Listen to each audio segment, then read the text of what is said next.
What's up, guys? Welcome back to the channel. So this is my new bike here. It's a Norco Optic C2. Now for any of you Norco fans out there, you know that this is not the current frame design. This is actually a 2019, and I found it at a bike shop called Twin Cyclery in Chino Hills, California. Now this is a 2019, brand spanking new, never been ridden. Never saw the sunlight until now.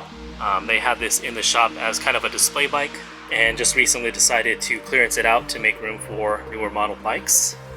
So I got this at somewhere around 40% off. Pretty much got it at a steal. So let me give you a quick rundown of the bike here. So it does have a carbon fiber front triangle. The rear stays are aluminum. And I really love the finish on this paint here. It's almost like got this satin or matte finish to it. It's got kind of a rust color. It's a lot of orange accents. All of the fonts and lettering are in this charcoal color as well. And I actually wanted the older generation because this is more cross-country oriented, and the current model is a little bit more trail and aggressive trail oriented, so a little bit outside of the spectrum of riding that I do. So I would consider this aggressive trail, kind of that downcountry style of riding. It's got a 68-degree head tube angle, and I believe a 75-degree seat tube angle, so some pretty nice geometry, not super progressive or anything like that, but it is aggressive enough for my taste and my riding style. I'm typically a cross-country guy. I do race a little bit of cross-country, and then I do like to ride the occasional aggressive trail, so this is going to suit me just fine. So let's talk about the specs really quick. So drivetrain is full NX. You get a NX crank, that's 175mm crank arms, and then you do get a 12-speed NX cassette. Now the free hub body on this is actually an older Shimano HG, but of course with the NX cassettes, these are compatible just fine. If I do want to upgrade to something like GX or XT, I will need to replace the rear hub and essentially the wheel set itself.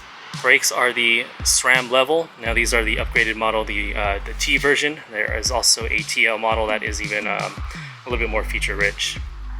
These are only 2-piston brake calipers. I really did not need the 4-piston at all. I'm a pretty light guy, so I really don't need the 4-piston model.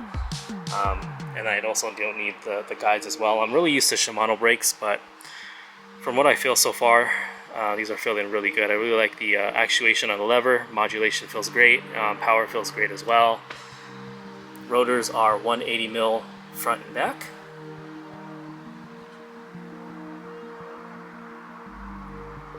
So this does have the through axles in the front and back, so it's 15 by 110 in the front, and then 12 by 148 in the back. As you can see here, wheel set is a WTB ST model. This is a i29 TCS 2.0, so 29mm internal width. It does have Novitec hubs in the front, and then in the back I actually do have a DT Swiss 370. Now these 370s are not the Star Ratchet design, unfortunately. I believe it's the 3-pawl system that's about a 24 T engagement. So not terrible, but I definitely do want to change these out and get a lighter rim as well. So I'm looking at getting something like an Industry 9 Trail 1-on-1 or something like that is what it's called. I'll put a link in the description below on what I'm looking at. Tires are Maxxis front and back. I got the Forecaster 2.35 in the rear, and then a Minion DHF up front. Great tires, but again, I really don't ride too aggressive trails, so I'm gonna actually take this one off, put the Forecaster up front, and run something like an Ardent Race, Recon, or even an Icon in the back. Probably something around the 2.3 width size. Suspension is a little bit of a mixed matched bag here. So I've got a RockShox up front, Fox in the back. This is a 130mm Pike. This does have the charger damper with the low speed compression adjustment right here. And then I do have the rebound adjustment on the bottom. Now there is no lockout on this fork, but I typically never use a lockout on my forks anyway, so no worries there. The float is a DPS model. It does have the lockout pro pedal, rebound adjustment. Now there is no low speed compression adjustment on this shock, unfortunately, but this will just be just fine. So I have a firm, medium, and completely open settings there. So as you can see here, I did throw on my XT pedals, clipless, and then I did throw on a bottle cage. Again, I'm a cross-country guy, so it is what it is. Dropper post is a TranzX model, 125 mil drop, and then you do also have the matching lever here. Really nice and smooth, I like it a lot. Now the saddle is a STG model, I forget the name of it. I believe it starts with an R. I'll put the name of it in somewhere here on the screen. It does feature the steel rails, unfortunately, so it is quite heavy, but design doesn't look too bad. I typically gravitate towards the seats that are a little bit more flat, not so rounded like this. Puts a lot of pressure in the center, which I'm really not a fan of. But it does have that cutout here, which is really nice.